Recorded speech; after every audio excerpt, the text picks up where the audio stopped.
Nope, wait, that's not what I wanted. Ooh, I wanted that. Okay. And lamp. No. Okay. There we go. No. Decline. I don't want that. I want... There we go.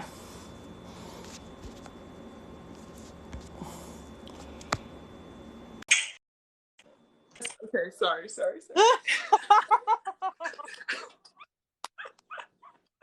Bad Batch support group. Hello, everyone. Welcome. How are you? How are you? How are you? I'm good. How are you? Are you okay? Yeah. I feel this week's episode. I took like 2 pages of notes. Like we're not playing around. Not playing. I was like, oh my, I was trying to write everything down. I was like, this is like, there's so much good stuff in this episode. Oh my god. I just feel like they packed it full of things that they could seemingly, if you weren't paying attention, they would be throwaway lines, but then if you obviously are deeply emotionally invested in the show, you're like, oh my god. Literally, I was like from the get-go, I was like, holy crap, this episode is just like line after line after line. I'm definitely gonna have to do a rewatch today. I guess today, yeah, later today. Today. Oh, yes, today. Really quick, I saw a couple comments. Cross becoming the Bucky Barnes of the Bad Batch. Michaela Ray says, I wrote that down. I wrote Bucky. Yeah. Did you write Bucky too? I did, yeah. 100%. Bucky. And then Julia said, the moon is Ordo, which is in the Mandalore system. Are we going to Mandalore? Who knows? I feel like so they're definitely they have to, I feel like they have to find Rex. That's like the next thing. That's the next big thing that has to happen. Right?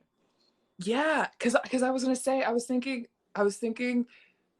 because I was like, where's Rex? Okay, Rex wouldn't be still on the moon that they crashed in Clone Wars, because obviously he was in Seleucami. Yes. So, I don't know. I mean, so much good stuff. Well, hello everyone. Welcome to the Bad Batch support group. Yes. Happy to have you. Very happy. Captain, wait, is it Ravage or Ravage? You can tell me. I don't know if you want to go with the Savage or like that pronunciation, but yes, we have watched it. We're here for you. Yeah, we are here. Yes. If obviously by the title of this live, we're going to be talking about the Bad Batch. So if you have not seen it and care about spoilers, I'm sorry, you're going to have to leave. But nevertheless, hang out. We'll be here talking Bad Batch stuff. Exactly. And our Dave Filoni hats. our Dave Filoni. Okay. Yeah, I do have a little bit of a big head, so mine isn't like super, like I had to tie it in the back to get it to go down. But anyway, you know what? It's all good. We're rolling with the punches. It looks great. It looks great on you. I mean, just saying. I feel like we both big Dave Filoni's. Do as well. You as well. Maybe this will help us. This will definitely help us with like get the thought process going and like and figure out all of the theories and all of the, because this episode was just so full of good stuff. It was amazing. Oh my god. Well, shall we dive in? Yes. We actually have some sort of structure. I loved it. I was like, yes, structure. It may be 12:30/3:30 a.m., but we are organized. We've got notes. We are going to be efficient with this, people. We're like not wasting your time. We're going to get after it and get into it now. Let's go.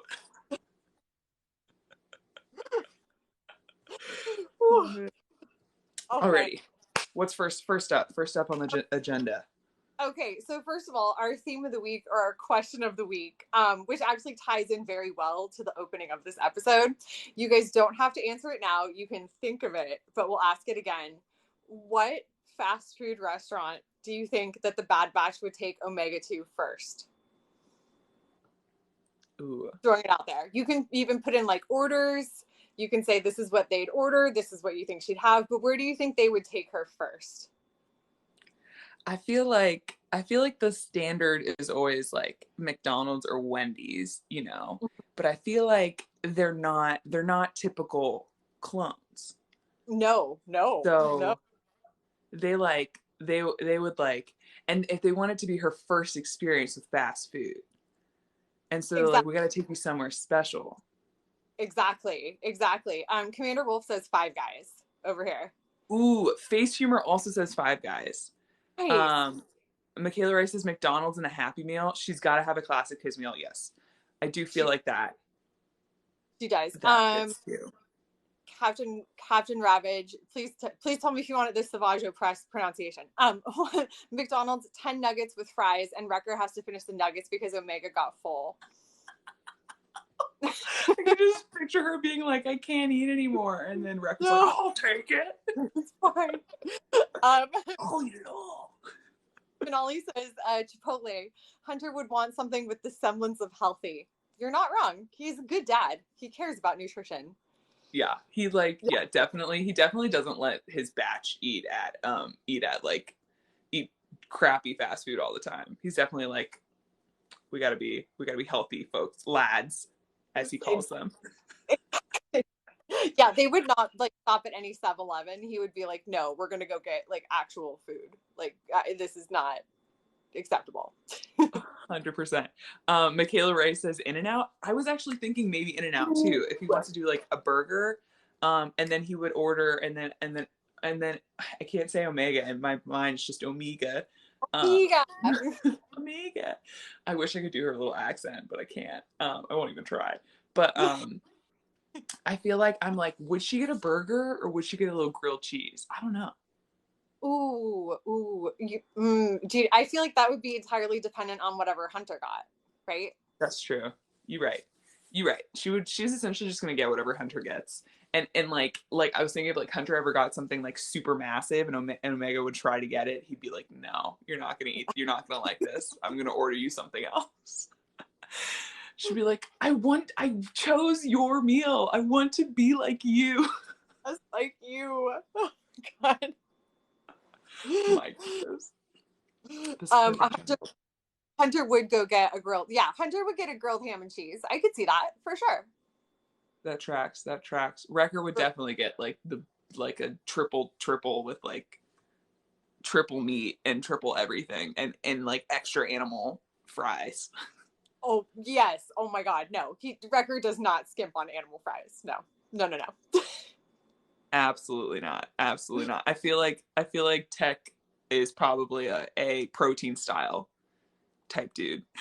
Tech is probably like, I'm not gonna lie, he's probably like vegan and like keto or something like that. He gives me very strong like vegan keto vibes or something of that nature. Like, because it's more efficient for his brain. We get it. He is totally vegan keto. He only shops at Whole Foods and like Fresh Time and all of those kinds of places. You did like Trader Joe's is as mainstream as he'll go. He won't go any more mainstream than that. He takes like supplements every day. Like, he's not doing the fast food. He's the guy who like brings his own like protein shake or whatever. He did 100%. Michaela Ray says, but the question is, what would Echo get? What is Echo's taste? And then Face Humor says, does Echo even eat? I think he does, because we see him eating in the first episode, right? Doesn't he have a plate? Yeah. He has a plate. Yeah. I feel like, yeah, he definitely eats. I don't know. I feel like he's like I feel like he would be just like a burger and cheese, just like and then like just plain fries. He doesn't seem like, I bet his like stomach is a little messed up from, like all the experimentation, that he's not trying to go crazy. No, he's not going animal style with his fries. No, he's just straight up, maybe even low sodium. Like low sodium ketchup.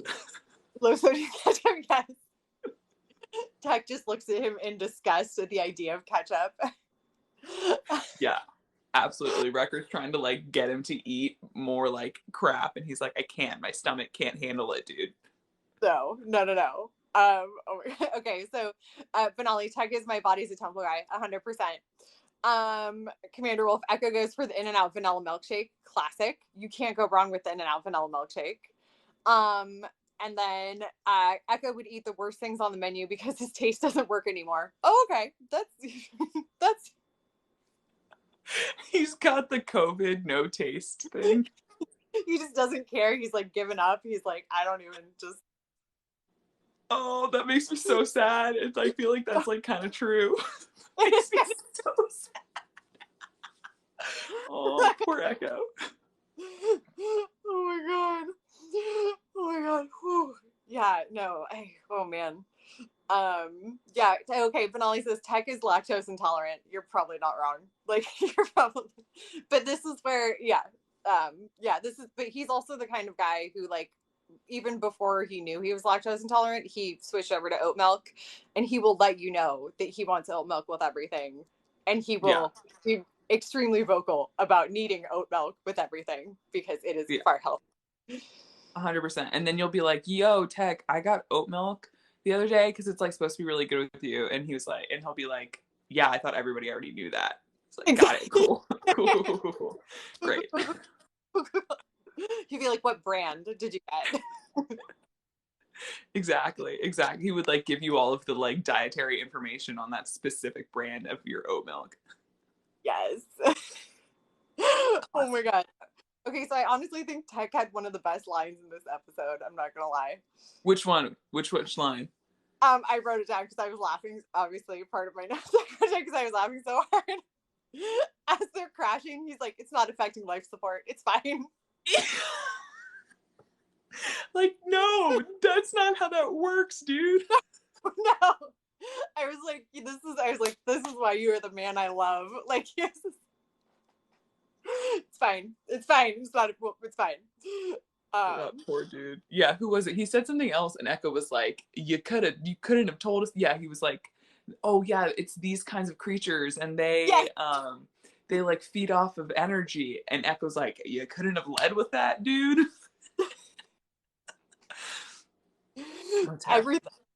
Everything about Tech is like, just I feel him. Yes, that quote is a mood though. Yes, Captain Ravage. Yes, that quote is a mood. Everything about Tech is like just unfiltered. We love it.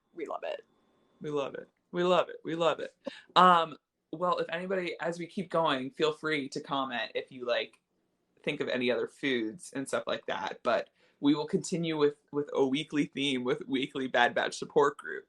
Guys, we can talk about and discuss. But yeah, okay, great. So like, what are your first impressions of the episode? First thoughts, raw thoughts? Give it to me. Oh my god, I feel like this was one that had so many, like, I feel, again, it's one of those things that I think people will look back and be like, oh, that's like a filler episode technically, but it's not, because there are so many amazing hidden like thematic elements in here that I was not expecting. This show is getting deep. This show is about to get deep. This is not in any way, shape, I mean, we already knew it wasn't a kid show, but this, I mean, like, clone versus human, like, racism, discrimination, like, it's just this is getting very deep. Yeah. It's, how about you? What were your thoughts? I mean, yeah, I agree. Like, I agree there. I was like, there's no way this is I was just like, we are 3 episodes into the show. And I just like, I guess in my head, I keep thinking like, oh, when is the filler episode going to come? You know? But I'm like, I don't think there's ever going to. And also, I feel like the concept of a filler episode can be like problematic because each episode like serves a specific purpose, even if it's not necessarily serving the like big bad main goal, because them being on this moon doesn't necessarily serve the purpose of the show as a whole, but it like is serving like character development and relational development, all that stuff. So like not necessarily filler, you know? But I was definitely like, after we talked about how you mentioned the like how this episode was just them crashing on a moon, I was like, oh, it's just gonna be them like crashing on a moon trying to run from a monster. And it was like, I was not expecting to get Tech and Tarkin this Rampart, is that his name? Yeah, wait, yes, Admiral Rampart. Admiral Rampart, which is like, I was like, which is, yeah, the dude that we met in episode 2 with the chain codes, I believe. So I was like not anticipating to see Crosshair Bucky on the table and us to get some of that. And then when they went back to what's it called?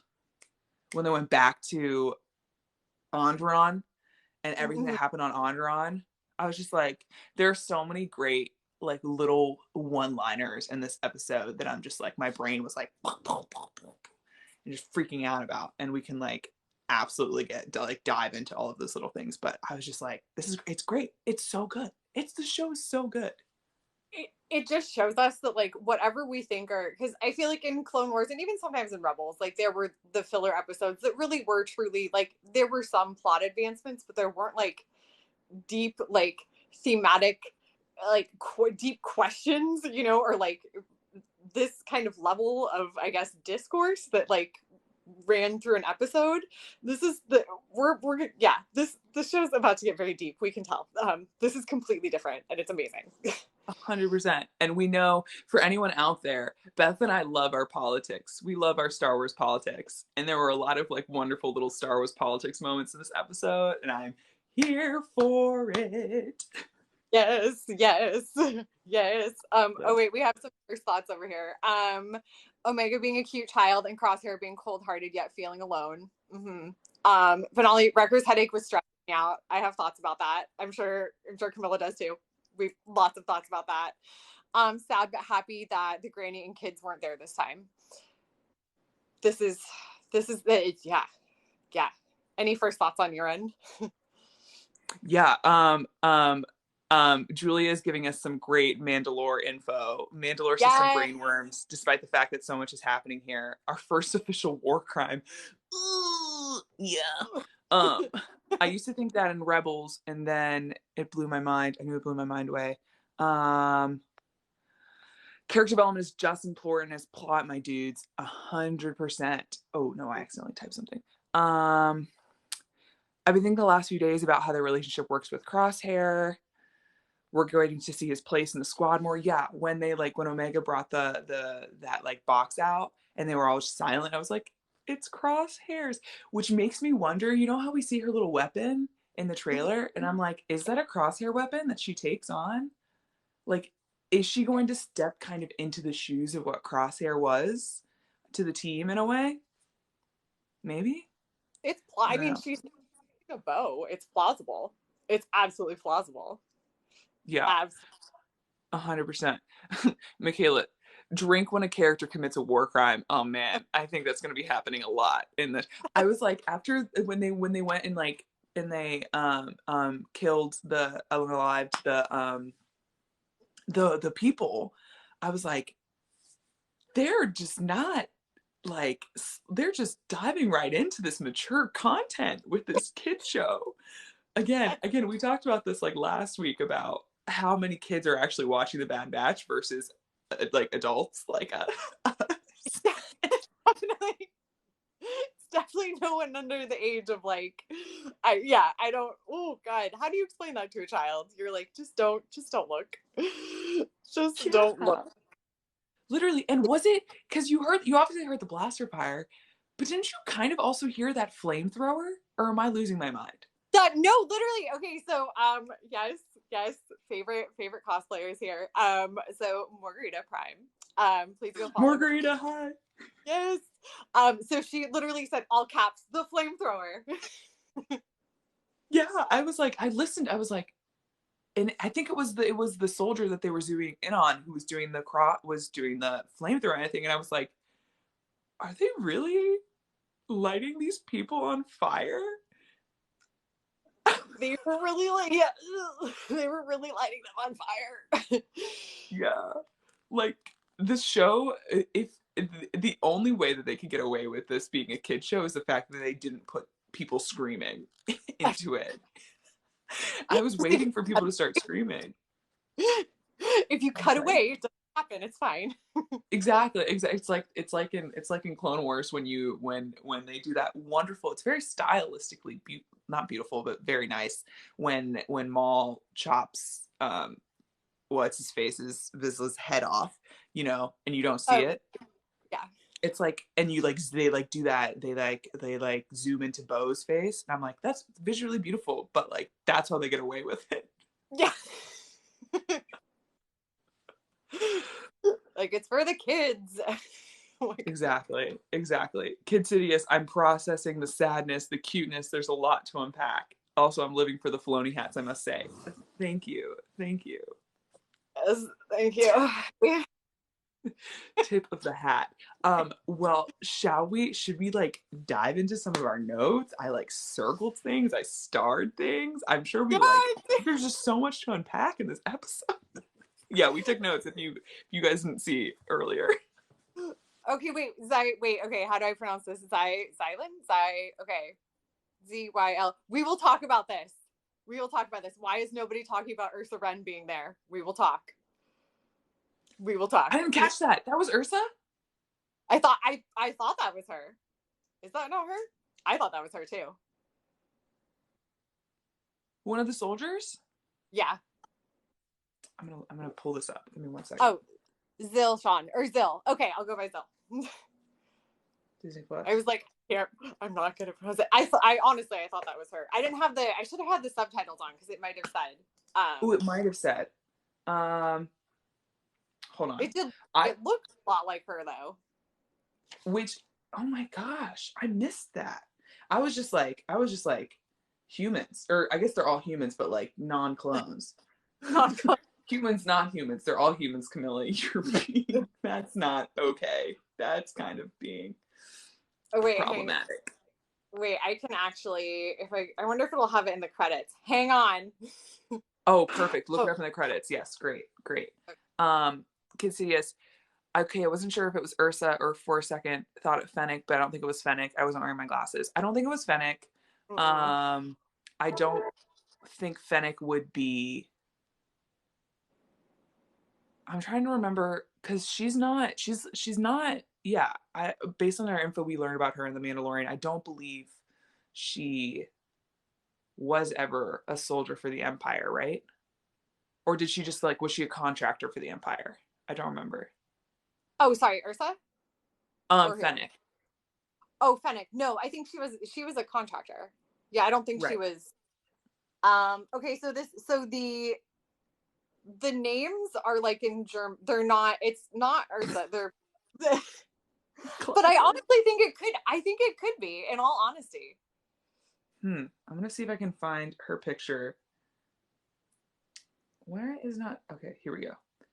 I'm gonna just play this first sec, do some fast oh, here we go. I know it does a lot like her. Oh, so yes. I wonder, oh god, yeah, it doesn't say, and there's nothing else in the subtitles.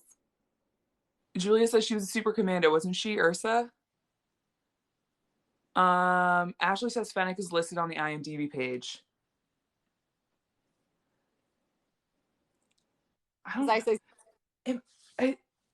Should we just do a quick Wikipedia Ursa Wren Google? Yeah, let's do it. This is what we're here for, guys. We're here to support. We're here to provide info. Okay, Finale says she feels like they would have made it a more overt reference.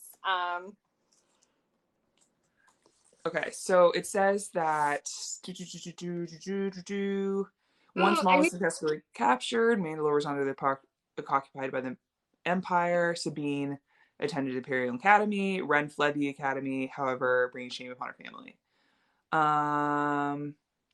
Ursa's husband was taken hostage by Viceroy Gar Saxon to assure family's cooperation.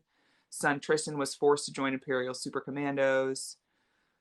Okay, so it doesn't have any info. It just goes from Sabine fleeing the academy and the siege of Mandalore into 2 BBY around then.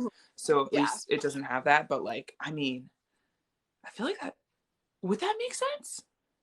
Well, I guess it'd be interesting because we don't exactly know how quickly things are happening, and ostensibly Mandalore would be under the Galactic Empire, right? I mean, it could potentially be. We don't have like we could have days. That'd be great, Dave.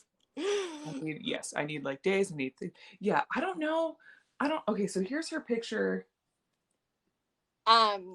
Margarita, yes, I agree. Yeah, it's definitely not Fennec, but I think it could be Ursa. Well, here's their side by sides, with the rebels versus. What do we think?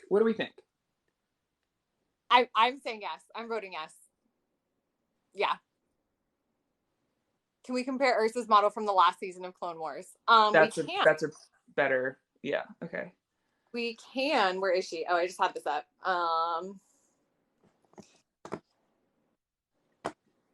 Wait, I have it. Hang on. I just don't have a screen cap. Okay. One.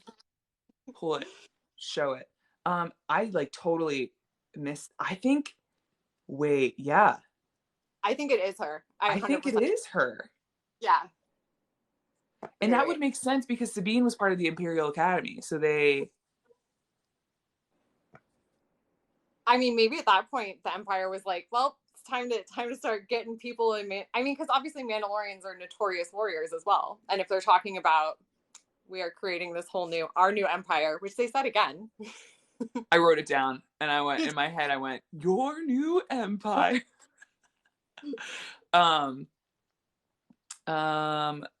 Julia, IDK, those might just be two Asian women. See, that's the thing. I don't know. I'm like, I don't want to like make problematic assumptions if that's a problematic assumption, but also like that seems like something that Dave would do. But because I guess we just don't really. That's the thing that's so cool about this time period is we just don't have much information about this time period, and so like really, what I think is so fascinating is that we don't have much information about this time period, and yet it's still so close to something we have so much information about in terms of like timeline. But we like literally we always jump from Order 66 straight into like Rebels and Rogue One and Solo, but like we don't have initial Empire Fallen much info, so it's very exciting all of the stuff they're giving us.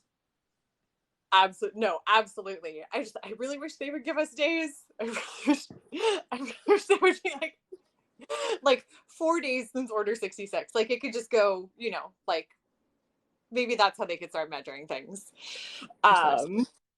Yes. Margarita, yes, it is a blank slate, and we are so excited. 3 days old, what could they have given you? Finale, you're not wrong. That the Empire.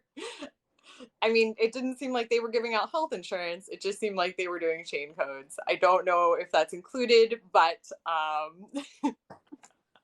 is health insurance? Can I get health insurance with my chain code, please? Do I have to pay extra? Like, does it? Literally, but actually, because my health insurance isn't great. So if that was like I'm sure they have great incentives for chain codes. This is the thing. That's how you take over the galaxy. You give people good health insurance. So I mean, literally, that's essentially kind of what they were implying. It's like, oh, they're giving us more than anything the Republic gave us. It's like, well, clearly someone has a 401k now. Like,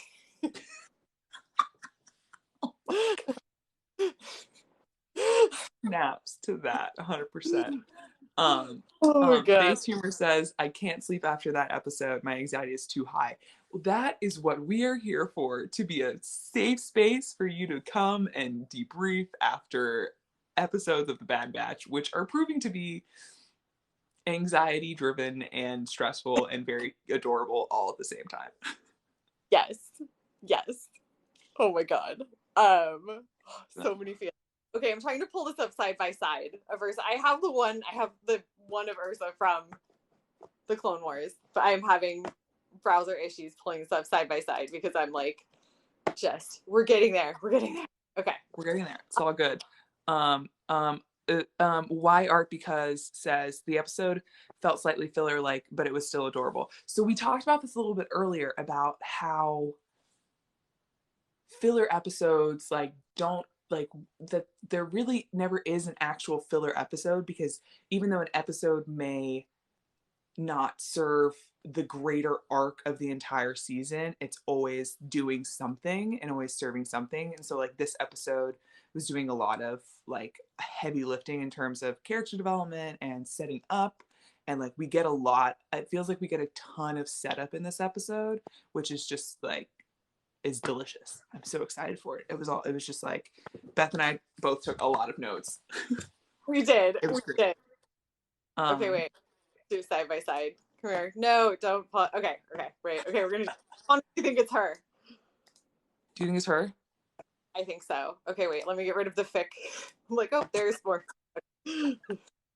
Minimize the fic. Exactly. Okay. Yeah. Man. Okay. Do chain codes cover antidepressants? Because y'all's new regime is causing me stress. I mean, wrong. That's the thing. I am sure the chain codes and everything gave great incentives for people to sign up. Okay. Ooh. Like, it could be. That's the thing. I mean, it could go both ways. It could go both ways. Should we pay somebody on Cameo to answer it for us? Oh my God. Again, I'm not averse to it. Say the name. I mean, it's hard to it's really hard to tell because like there's a slight difference in the animation style. The hair is close, Margaret, you're right. Absolutely. I love this. Oh wait, okay, this episode built Omega and Crosshair and almost made them foils to each other. Definitely filler episode. I feel like especially with Dave Filoni, he introduces an important character. Yes. I feel like our dear friend Admiral Rampart, which is like, I mean, clearly when they're choosing names, they're like, what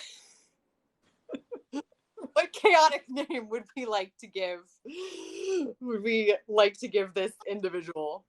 Also, I think he has his own Black Series action figure, so we know he's going to be someone important. That tracks. Yes. Julia says the quirky adjacency hypothesis continues to haunt me. I mean, if they go to Mandalore, like Julia, what will you do if we get Corky in the Bad Batch? Like that could happen. That could happen. Why not? 100%. Anything can. I feel like at this point, all bets are off. All bets are off. I need the episodes to be longer, honestly. You know, like I could use an extra at least 5 minutes, if not 10 minutes, if not hour episode every single time.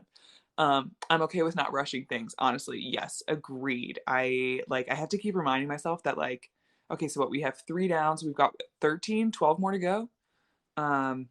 Which so excited to take some time, develop these characters. Yes. I want to punt Rampart into the moon. Yeah, I don't think you're alone with that sentiment. But Captain America's on the moon. Oh my gosh. Steve. Oh man. Loves the parallels between Cross and Omega, both adjusting to a new squad. There's a lot of parallels. Like there's a lot of parallels with that. I was thinking about parallels between Clone Force 99 and this elite squadron and like what that looks like. It feels like Crosshair. It felt like there was tension between Crosshair and Hunter prior to the Bad Batch. And so therefore it seems like when it seems like we're going to get a look at 2 different leaders of 2 different squads, and like Hunter and Crosshair as like foils for each other, which I'm very excited and interested about. Absolutely. Yes. Hi Julia, hence replacements. Yes. So wait, one of the things I want to talk about was the parallels. Should we go in order? How should we do this? Should we do this? Let's do it. Yes. Or should we just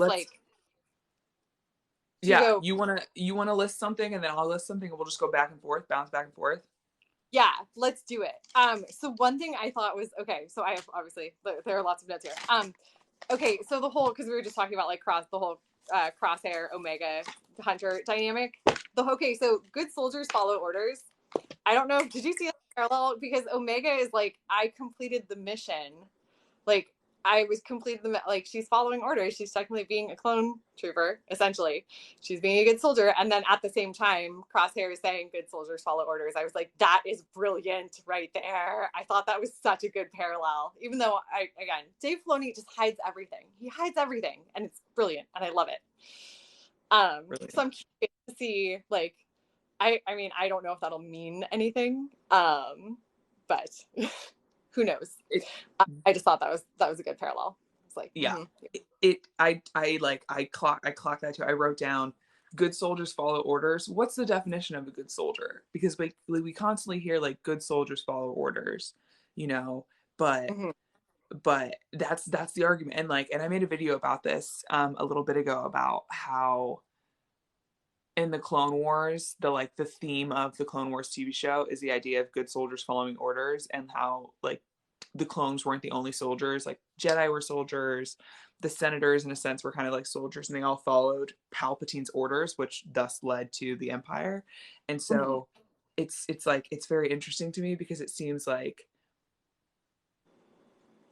every good soldier who follows orders has a negative, something bad happens, and it's only like, yeah, it's only when people are like, I'm not going to follow orders, is when like good stuff happens. So like these new soldiers, how they like were good soldiers and they followed orders, but like innocent people were killed and war crimes were committed, you know. And they were like, and initially they were like, we're not gonna be those kinds of people, you know. We're soldiers, we're not executioners. I don't remember the exact wording, but it just really makes me think like, what is the definition of a good soldier?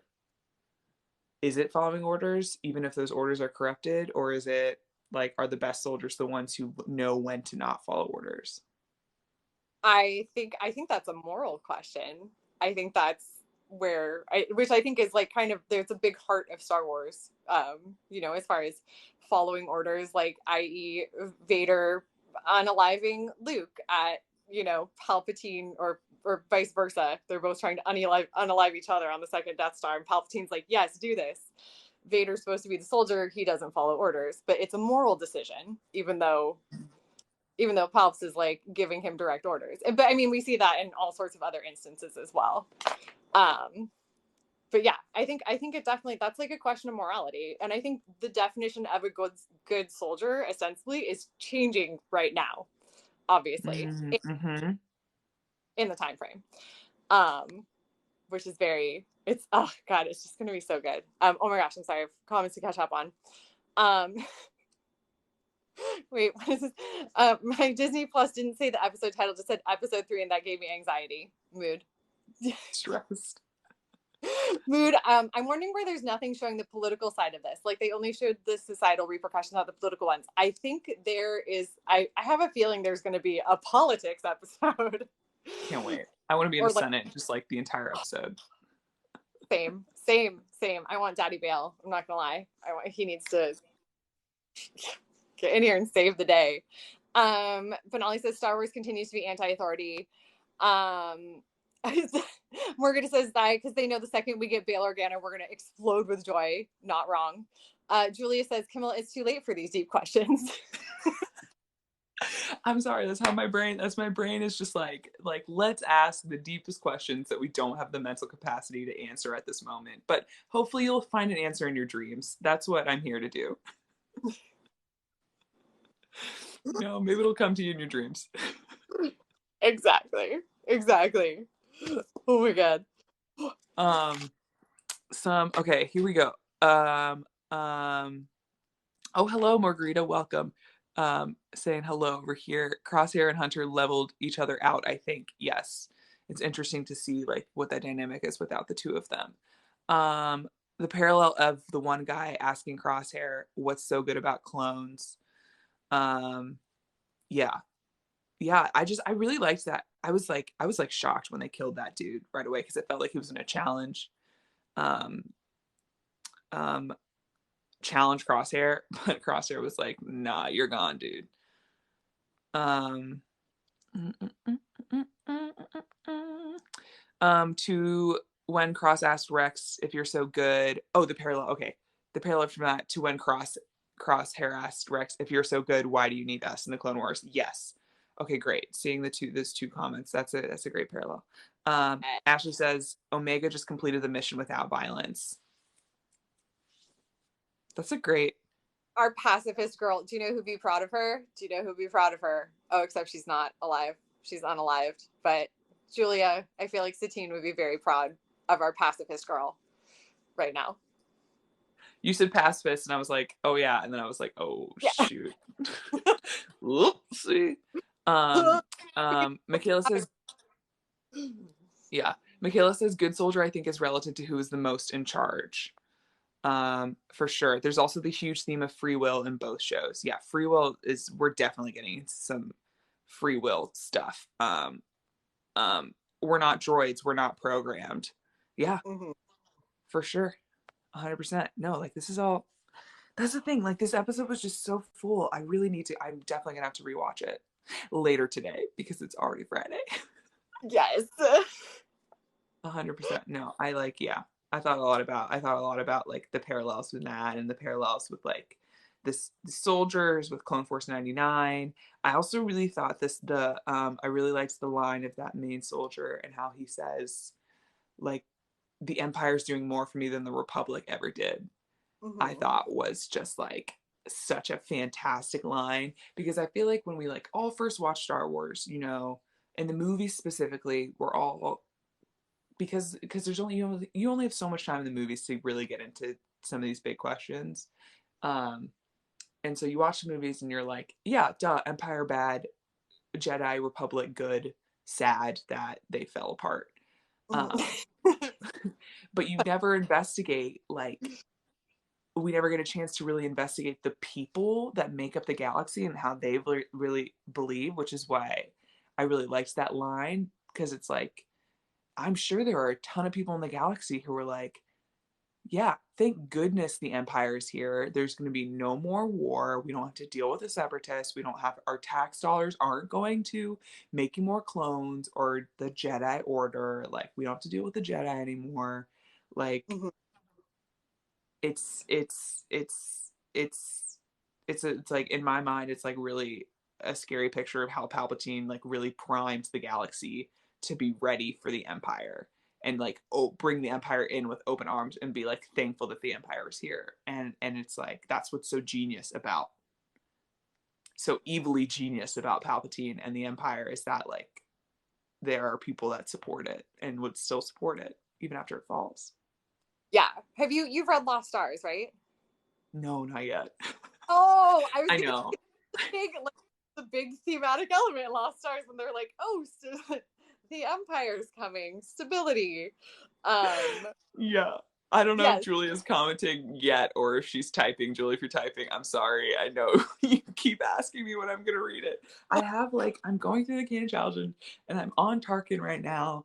And I think I have like 4 more and then I'm going to get to it. And I will make an announcement when I get to Lost Stars. I'll do a like before and after. It's so it's so good. It's so good. It's oh god, it's so good. So many feelings. Yeah, but I think no, in all honesty, it is the way oh god, and it's so I don't know exactly specifically when this was written, but like there are a lot of like I mean there was a lot of political unrest last year. And some of like the ideas and some of the way things were phrased, I was like, wow, this was literally like things that were said. That was a little intense. That was again, I don't know when exactly the episodes were. I'm assuming they could have been tweaked easily. But I don't know about you, but I was like, whoa. Yeah. No, that's what I love about the prequel era and just Star Wars in general because like I know a lot of people think about Star Wars in terms of escapism, but for me I'm like how can you watch Star Wars and escape? Like how can you watch it and like and yes, there are elements of it that are very fun and you just want to turn your brain off and be like, "Oh, I'm just having a good time, like it's space." But I'm like I can't watch Star Wars and not see the world around us it's like No. it's so clear, and that's what I love about Star Wars so much, is that it is a way to process what's happening in the world today through that lens. And like that's what I love so much just about like genre storytelling in general, like Star Wars and sci-fi and fantasy and all of this good stuff, is because like you can put that distance, but then you can also like hold a mirror back to our own society and look at what's going what we're facing, what we're going through. um and you're absolutely right. Yeah. And like, this is such a great time period to talk about a lot of these big concepts. Absolutely. Absolutely. Um, oh, so many big concepts. Okay, wait, I'm gonna catch up here for a second. Oh my gosh. Wait, I see a lot of it's Organa's fault that he died on Alderaan. He should have bailed. No. Julia says finding a non-violent solution. Yes, they were in fact programmed. Julia says Camilla, just read Lost Stars. Finale, how did stormtroopers devolve from those guys to the target missing dudes we know now? Good question. I wonder if this will be part of the Kaminoans genetic experiment that they keep talking about. I'm just kidding. I know obviously that deals with clones and not people, but all the animated series in the last few years have focused less on Jedi and more on random people. Absolutely, Zai, 100%. A little off topic, what are y'all's opinion on Tarkin Talk?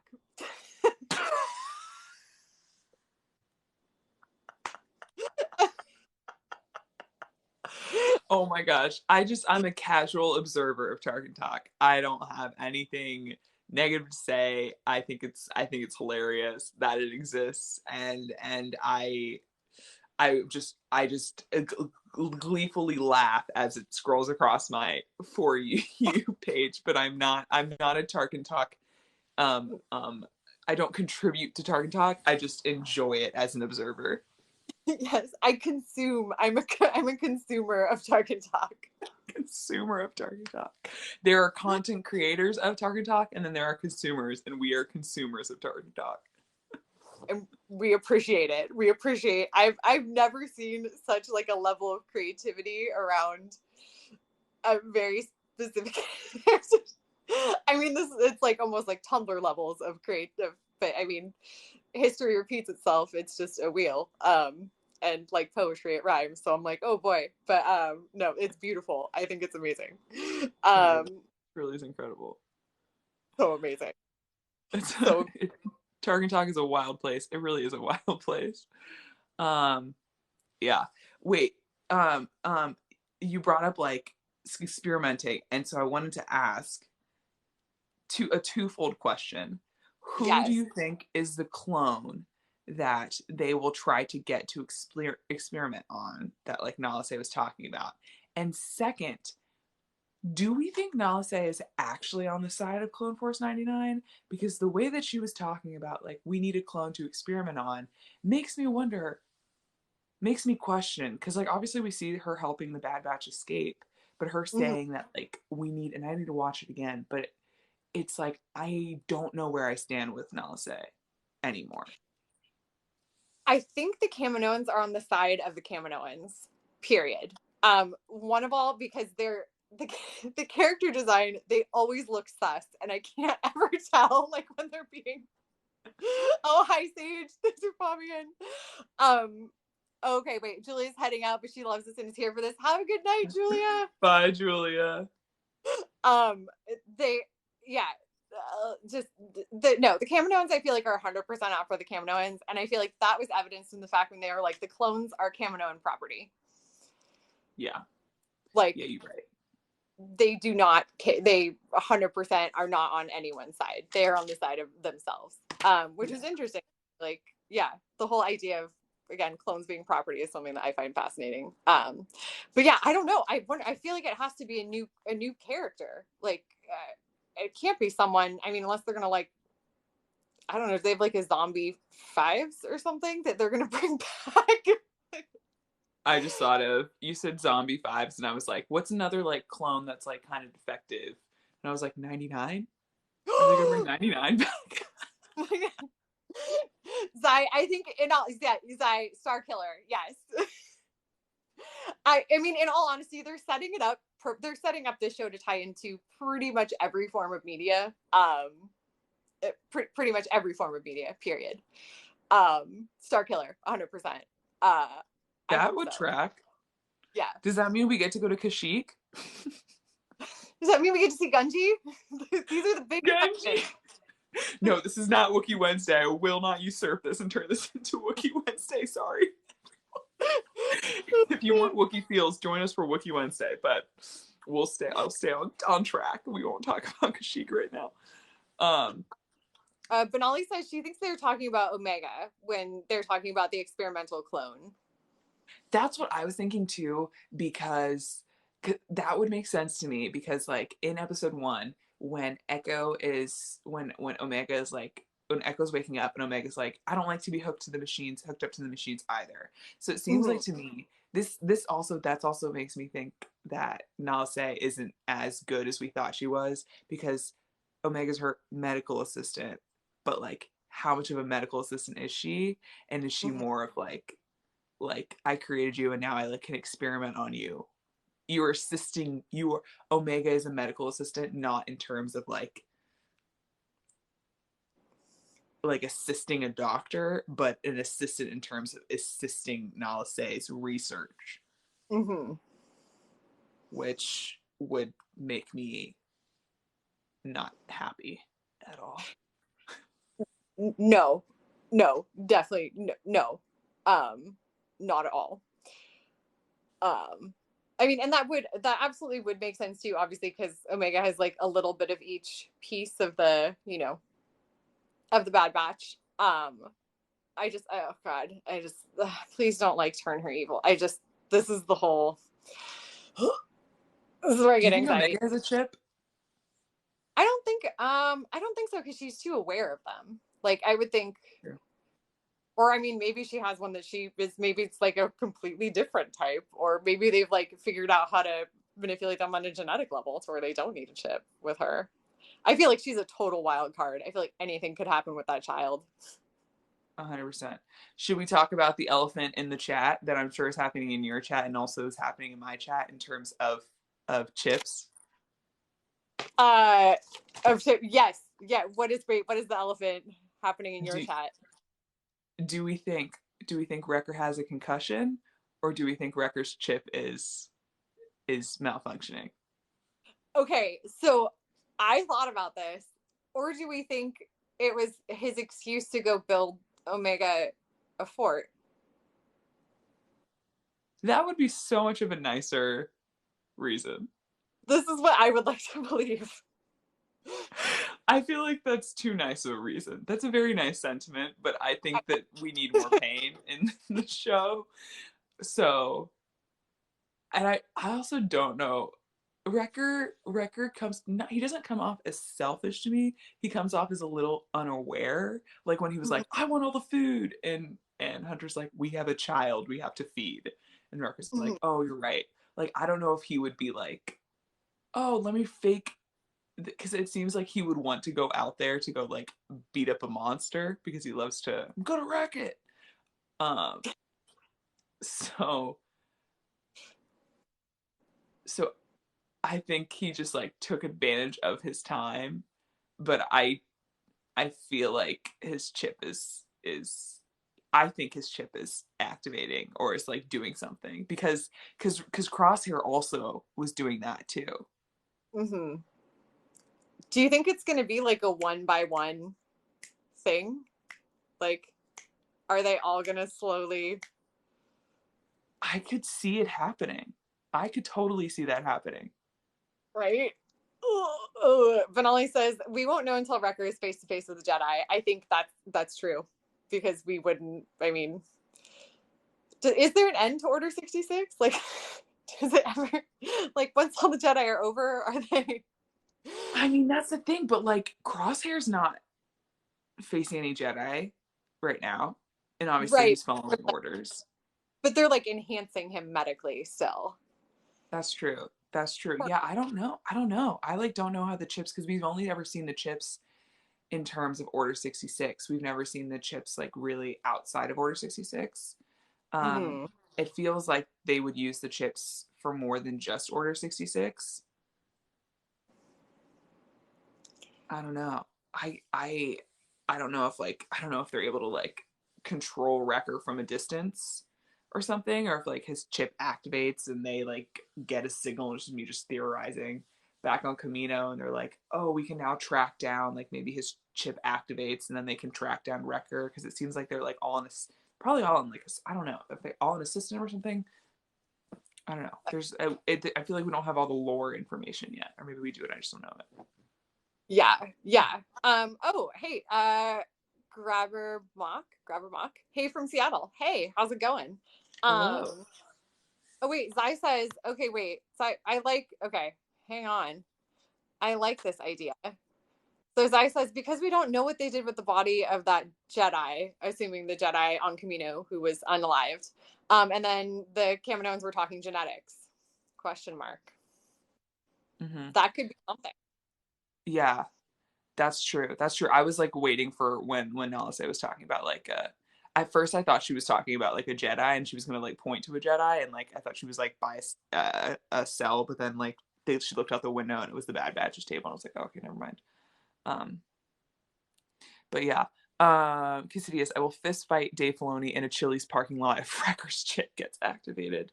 We will join you in that. Yes. The Bad Batch has said he's just like a huge child. I'm assuming that's Wrecker, and that tracks. I don't think Dave would have it be that depressing of an ending, though Clone Wars is depressing. I would not put it past Dave Filoni to give us a depressing ending. That feels like something Dave would do. But we did still have Ahsoka and Rex survive. Yeah, I feel like the only one who's gonna make it out alive is maybe Omega. I don't have much hope for the other members of the Bad Batch, unfortunately. I think Wrecker is too blunt about his intentions to use a concussion as an excuse. Yeah, I think so. Order 66, I believe, was active in their minds for a few weeks, if I remember correctly.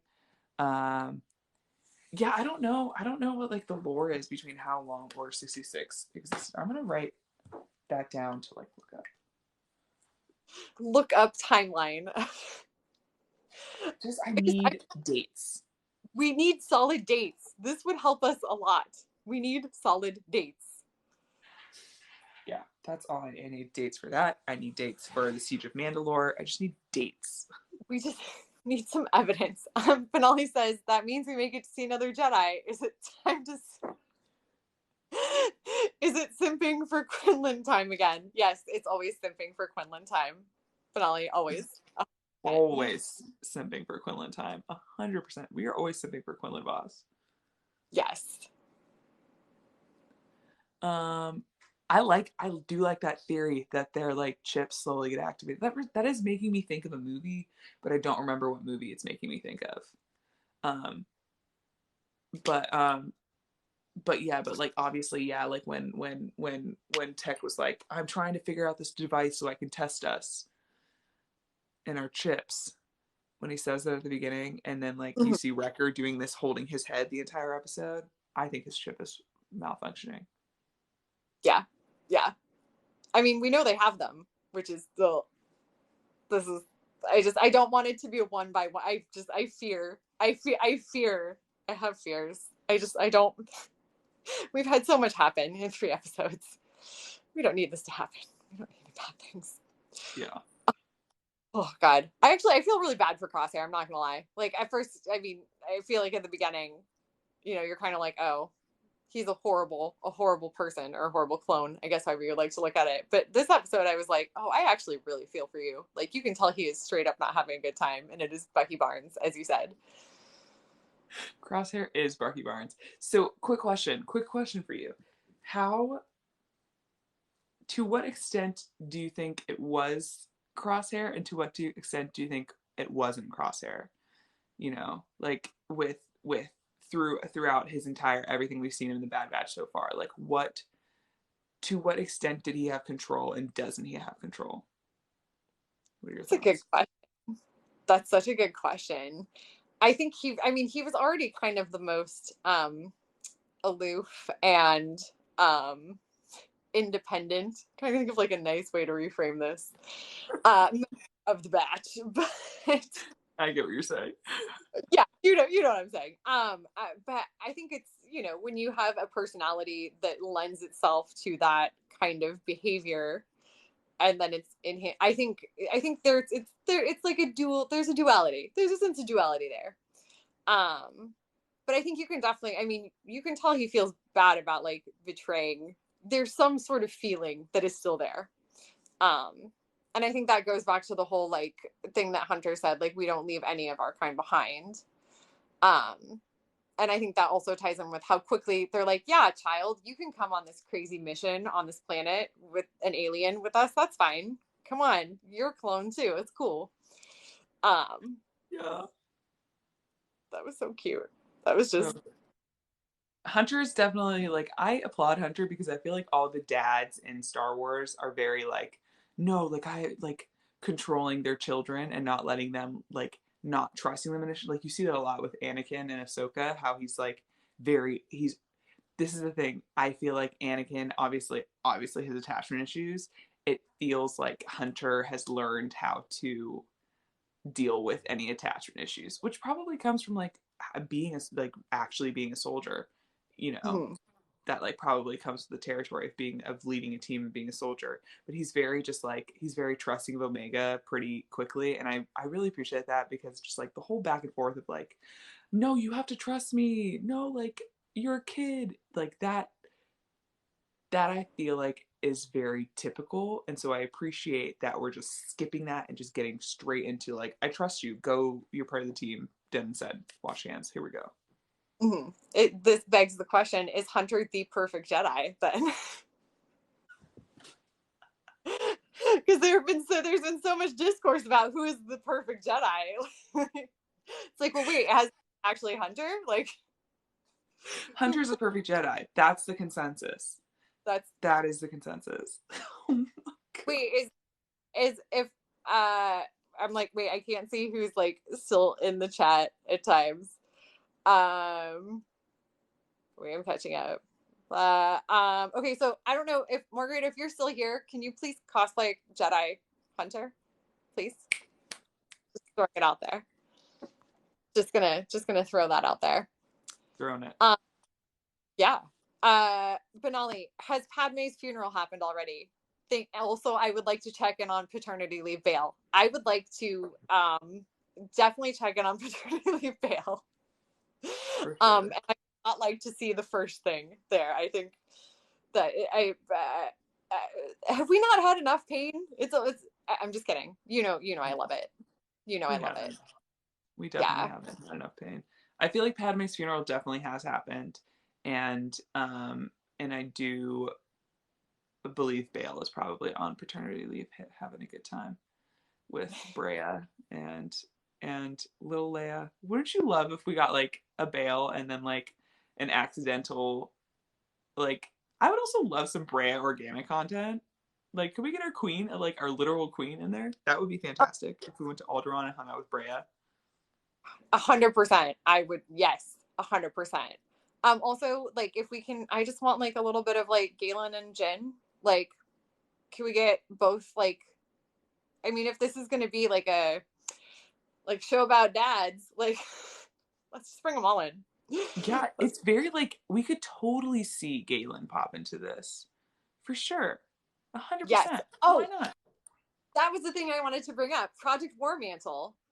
When they mentioned it, that's Tarkin's secret Imperial, like his whole overarching. It was mentioned in the Citadel. It's mentioned in Rogue One. So I'm super. Oh god. So it's like they're definitely going to be. Obviously, they're going to be tying this into multiple things. But I was so excited when they brought that up. I was like, yes. Oh my god. Again, it's like the little information that you're just not expecting to happen, and then you're like, oh, okay, this isn't just a filler episode. They're giving us a lot of plot here, and potentially Ursa Wren. Yeah. No, it's so rich. Yeah, I wrote down War Mantle and I was like, ooh, so much good stuff. Let me just catch up with some comments. Record ship malfunctioning could lead them to finding out how they work and being able to use that info to save Crosshair. That definitely tracks. I like the reframing. Yes, we are big reframing fans. And with Wrecker being so physically strong, it could be hard for them to subdue him. So that kind of tracks in the sense that if his chip malfunctions, would be a huge problem for them. Yeah. Mm-hmm. Died. Like, yeah, if Wrecker's chip malfunctions, I feel like just seeing Goofy Wrecker being like stone faced, and that would be, I feel like that would be a big sign to them that because obviously the Crosshair didn't really feel like he changed in terms of his demeanor, but like Wrecker becoming like what Crosshair is right now would be a big red flag. Yeah. No, I'm not ready for it to happen to Wrecker. I'm not ready for it to happen. Not for I kind of him. want to see it. I'm not gonna lie, I kind of want to see it. I can't, but it would break Omega's heart. Oh my god, because she'd be the first to discover it, of course. Yes. Okay, wait. Side note, can we talk about? I don't know if I'm the only one who thought about this, but when Omega has her room and she's like, "I've never had a room before," I immediately thought of The Blind Side when Oh, when Sandra Bullock's character is just like says to Michael, and he's like, "I've never had one before," and she's like, "What, a room?" And he's like, "A bed," and I'm like, I was like, did anybody else think about? I don't know if that's like a good parallel, but it's what pops in my head, and I was like, oh, lots of little parallels in this show. we have some sames in the chat over here, so you're not the only one who thought of that at all. Guys. Thank you for the sames. I just got so many chats. Give me 1 second. Okay. Andy's watching right now. He just belly laughed at tech. Yes, it was fantastic. It isn't affecting life support. We are fine. That's like saying, but did we die? Tech is the best one-liners in the show. Someone also thought of Omega being force sensitive. Yeah, I definitely wonder if there's some force sensitivity in there for sure. It is definitely the same energy. Everybody has a friend that's like that behind the wheel. Yeah. Oh, I'm assuming these are referencing that it isn't affecting life support. We are fine. They just came in. These comments sometimes they come in weird, and I'm just like, I don't know what I'm reading, but we see your comments and they're great. But once again, Tup. I don't know what happened to Tup. Did Tup? I don't remember what happened to Tup.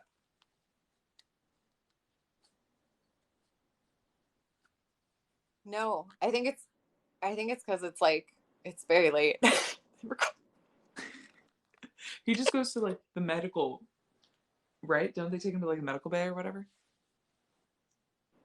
Yeah, I think you're right. I don't. Oh my god. Yeah, Tup. Oh well. Tup definitely unlived. Are we sure? I mean, probably. Let's not lie. I mean, pretty much everyone. Oh, Michaela says they said that he died and that Nalase was going to perform an autopsy on him. Yeah, Nalase is kind of sketchy. I thought she was on our side, but Nalase is kind of sketchy. No, I feel like they're 100%. They're out for themselves, which like that sounds worse than it is. But like, I feel biased though because I did like a ton of research on like the Kaminoans for like a video, so that's the only reason why I'm like, no, they're out for themselves. Hi, Abraham Hustle. Hello there, General Kenobi. It's you have to say it. So yes, okay. So we have definitely unlived. Okay, got it. I mean, yeah, maybe there's some autopsies performed on him that something could happen. I don't know. Yes. Oh, Michael. Yes, it is. We're discussing the new episode. It's just I'm like, oh my god, I saw that pop up. I'm like, yes, we're discussing the new episode. So please feel free to duck out if you need to. Exactly. Any other like questions? Any other like in-depth thoughts? Any other notes you have to bring up? I have a lot of like sad like I have a lot of like sad faces. Hunter angry at himself, sad. Nation, sad. How do you think that's really okay? So the whole thing about the chips, this is my thing. If the clones have inhibitor chips and essentially they can be controlled to execute, whatever at whatever time, or unless they were just programmed for Order 66. Granted, I'll be the first to admit I don't know the specific details of the inhibitor chips, as far as the extent to which they were programmed. But why would the Empire want to get rid of an army that they can control at that level and replace it with human beings who technically have free will and poor aim? Exactly. That's like, and that's a good question. It's like, it comes down to, I guess it comes down to what that dude was saying about how, I think it comes down to like what Rampart's saying, but also what we were seeing is that the clones were so like for trying to be individuals, and the Empire needs an army of non-individuals, like people who aren't individuals, and that perhaps the clones couldn't fulfill that anymore, and so also I just thought of this. There's the point of the Jango Fett DNA.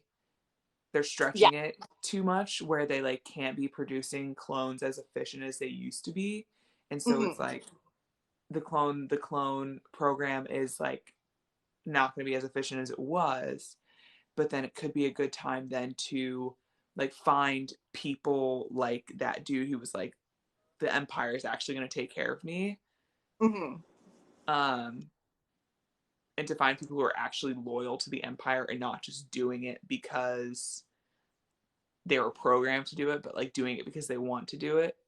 I feel like that's, yeah, it's like, it's the question of free will. And it's like, if people have the free will to choose to join the Empire, then that's probably better for the Empire than like clones that are slowly becoming more and more defective because they can only stretch the DNA so far. Oh, wait. Okay, wait. We had a very good point over here, though. The Empire doesn't know that, though. Only the Kaminoans. And the Empire, like, granted, the Empire is saying it's about money, but it can't be about money because Palpatine controls everything at this point. Like, Yeah, Palpatine literally put himself in charge of the banks. Palpatine is the first asset manager. Like, when I'm like, this is the thing I was trying. I like harp on this. I'm like, he has plenty. Not only does he just like control the banks and the funds, but is like granted, okay, it'll eventually be canon. But in Legends, he's like the first asset. He has the greatest holding, the sole holding company in the galaxy, Damask Holdings. Like, he's fine with money. He's cool. So cool. He's totally cool. It's definitely not money. That's like, that doesn't make sense to me. I think it comes down to that they believe that they want, I'm gonna write it down to the list of things to look up. And I think they talk about this in the propaganda book that we both have. Ooh. So we'll have to look it up. But I feel like it's a question that's going to be investigated throughout the series as a whole. And it's a great question, because if you can control,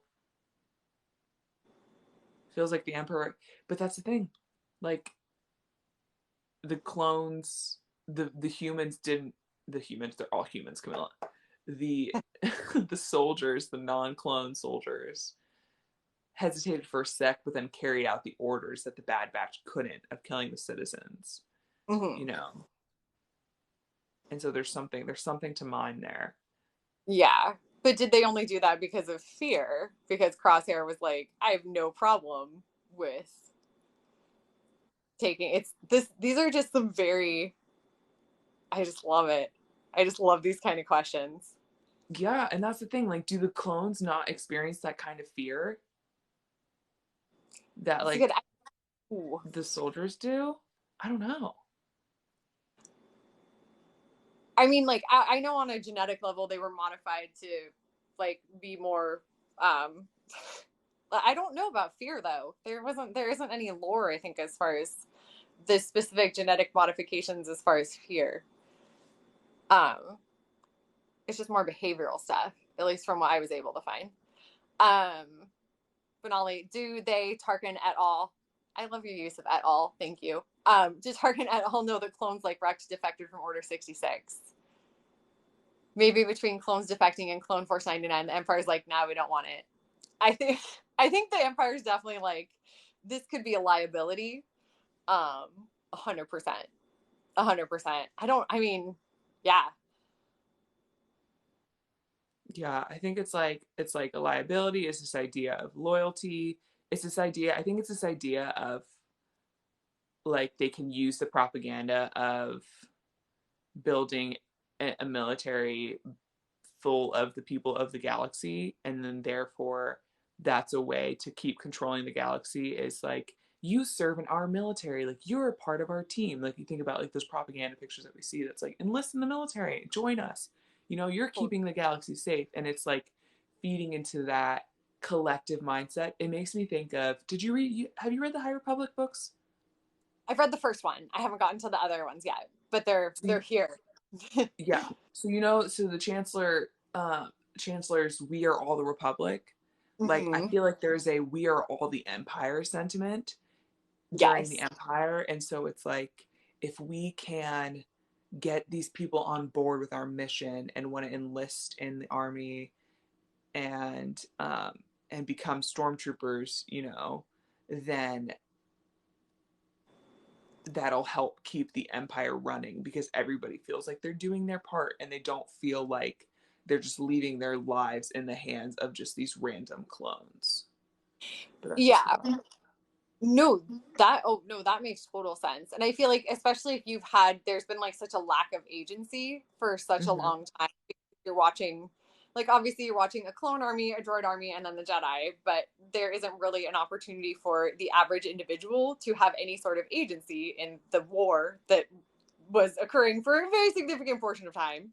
And Mm-hmm. then now they have the chance to actually have agency and participate in this and feel like they have some sort of control again. So that absolutely would make sense.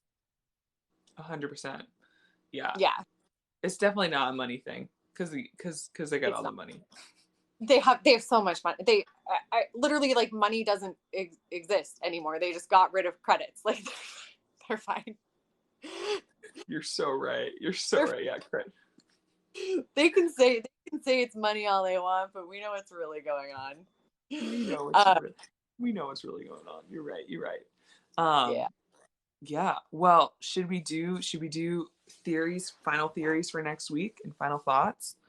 yeah. Let's do it. Um, hmm. Next week. What Well, when Julie was here, she was always talking about how like this is a Mandalore moon. So are we going to Mandalore?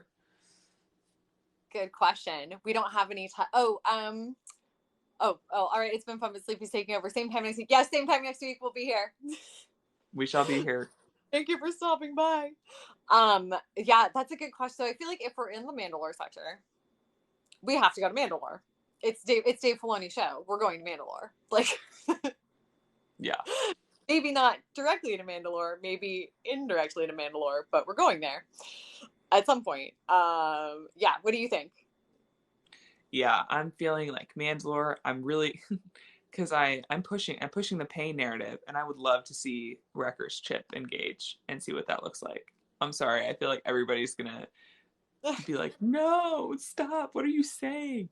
But I think we're gonna get some Wrecker Chip action. That's what I'm hoping for, at least. But This that's my makes main theory for next week. Yeah.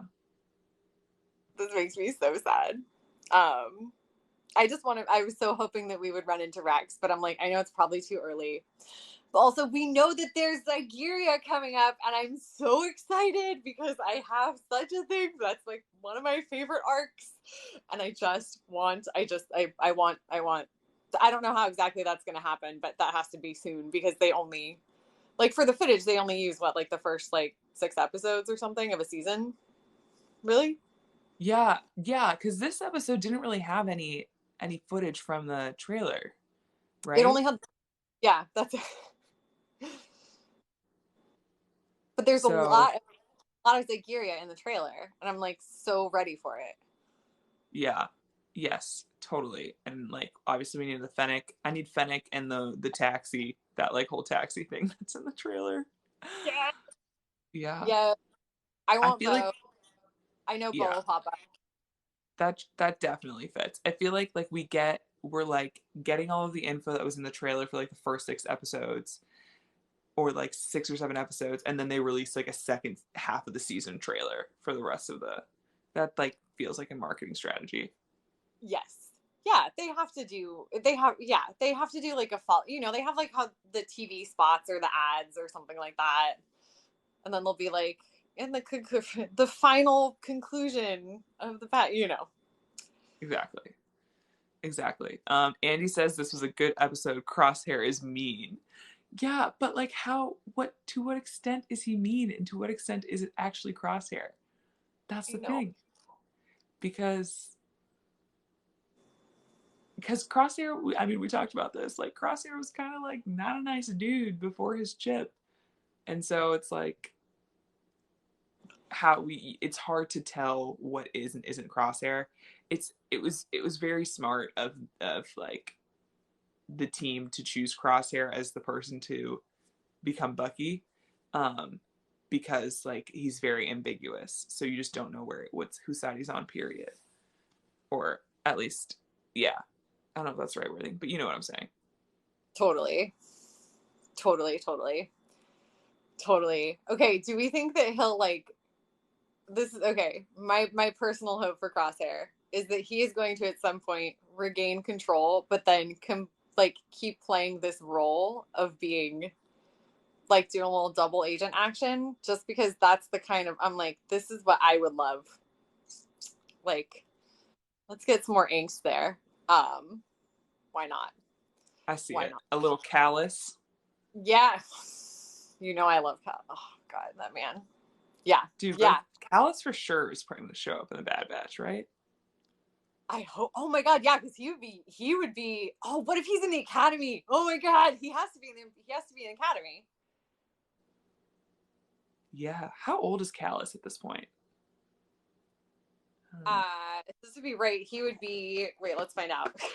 I'm gonna find out right now. Yes, Thank you. please do. Um, will his character change completely without the chip? That's the thing. See, that's the thing, Andy, that like I feel like one, we haven't seen much of Crosshair just in general pre-chip action, but what we did see is he was still kind of like very, like Beth said, aloof and like kind of like a jerk. And so if we see like you don't see much of a difference between Crosshair with chip versus Crosshair without chip, because we don't know much about Crosshair without chip. Like at this point we have the same amount of Crosshair with chip versus Crosshair without chip, and they kind of seem like a little similar. So I don't know. Okay, so Callus. What Wikipedia give yet again? Wikipedia straight up just. Okay, born between 44 and 33 BBY. That really does not help narrow this down at all. But he would have to be at the academy at that point. Yeah. Yeah, so Yeah, he would have been he would be in his 20s. He would be in his mid 20s. I think he'd be a little younger, A little right? younger. Yeah. It's doing the math backwards that hurts my head. I just always think like he and Kanan are kind of like around the same-ish age, so he would be a little. They would be around that age. You're right, you're right, you're right. You're right. That tracks. That tracks. Yeah. I would love to see a young Callus in the academy, like 100%, 100%. Totally. Totally, totally. Good stuff. Well, Yeah. any final thoughts before we sign off for the evening? Oh my gosh, just more. I just the dad feels are so strong. I that's my one overwhelming emotional thought, and then I really want to see what's happening on the political side. Give me politics. Like I want to see the Senate. I want to see yeah. This is what I'm looking forward to. Yeah. 100%. How about you? And then Totally, I obviously, totally agree with you. I feel like it's like I'm like more dad vibes and more politics. I feel like that's it. That's what I want. We're getting that. I want more of it. Let's ramp it up. let's have like some more like, I don't even need like, I'm fine with this whole entire structure where it's like the Bad Batch and Omega doing their own thing, and then like politics as like the B story, or like one is the A story and one's the B story. You know, they don't even need to intermix, but I just need dad vibes in one and politics in the other story, and then I'm set and I'm satisfied. Yeah. I wonder if it's going to be divided into, because right now it doesn't feel very arc-ish, but I wonder if it is going to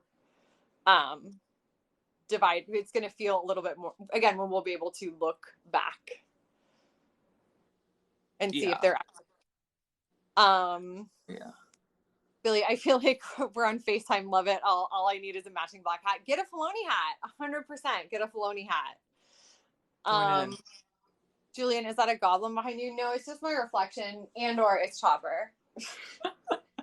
Chopper. Your reflection in my TV. I mean, I hope not. Last time I checked, my apartment wasn't haunted.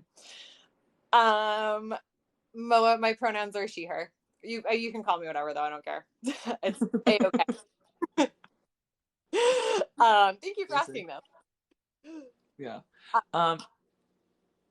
Andy said, did you see how mean his acting is now? I don't think he would have acted like this, like he did even before 66 or 66. Yeah, it seems like maybe before Order 66 he was just more of a loner, but now he's like, yeah, he's more confrontational. So that's a good point. I think it's interesting because the show is like obviously like currently they're pairing off like Echo and Tech, and then it's like Hunter and kind of Wrecker and Omega, but you do really get the sense that Crosshair was probably very much alone. And I feel like the role of a sniper, are we allowed to say that in a live? SNIPER is is someone who's very alone. You know, they're by themselves for a long period of time, and I think his personality absolutely plays in. You know, there's that whole dual sense. Like it's like the chicken and the egg thing. Yeah, 100%, 100%. I fully agree with you. Those civilians and shooting one of his own, not sure about him. Yeah, no, it was like, that was not a great moment. That was not a great moment for Crosshair at all. It was not. That really wasn't. That wasn't. But you do see him. You do see that it's like very Chip driven, because he's literally like, good soldiers follow orders. At least he doesn't just do it and then like walk away and be like, well, oh well. So at least right. him a little bit of some hopeful redemption arc. Hi Peter, Leon. Yes, Benali, I want Tech to get to be dad next. I want this too, but I feel like Tech is just too sassy. Like he's just I need the Tech one-liners. I need them. So if he can be dad and have some really sassy one-liners, then 100%. Yeah. One of my favorite Tech moments is from the last episode when what did he say? When Tech is like, yeah, here's our plan, and Hunter's like, one problem, Omega's on the ship, and then Tech looks and Omega's like, I think it's a great plan, Tech, and then he makes his face is just like, oh, I messed up, and he's just like, what do I do with this child? That is one of my favorite Tech moments ever. I think I really, it's just my current favorite was his line this episode, to the point where I'm like, is this my next tattoo? Is this my, I mean, it might be.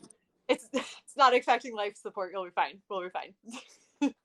That's I feel like that is the summary of the pandemic, but like it actually kind of was affecting life support, so never mind. Maybe that's not a good. That's exactly. Nope, that's it. Yeah.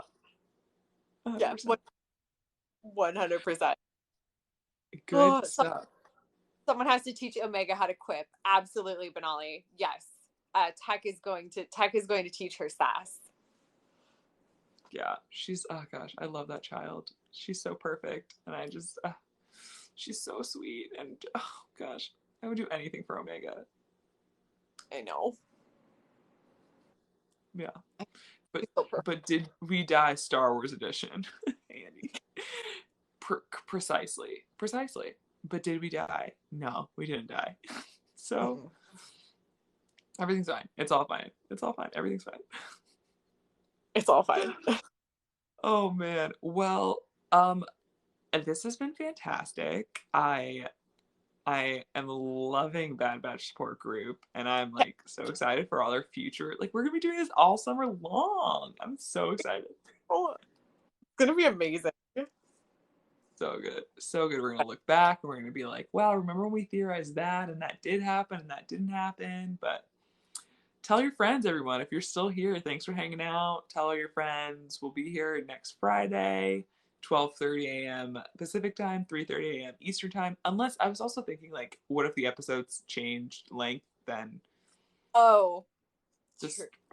just play by ear, people. Like, when the episode ends, we'll be on here. Just come and hang out. I'm a total insomniac, so it's never a problem for me. Yeah. Well. Yeah, it's all good things. 8 a.m. GMT, perfect. 8 a.m. GMT as well. But yeah. Well, Beth, I tip my hat to you. Camilla. This has been fun. Yeah. And looking forward to next week and talking more theories. Can't wait. It's been a wonderful time in the Bad Batch support group. Thanks for hanging out, everybody. May the force be with you, and we shall see you very soon. Yes. Have a good night, everyone. Good night.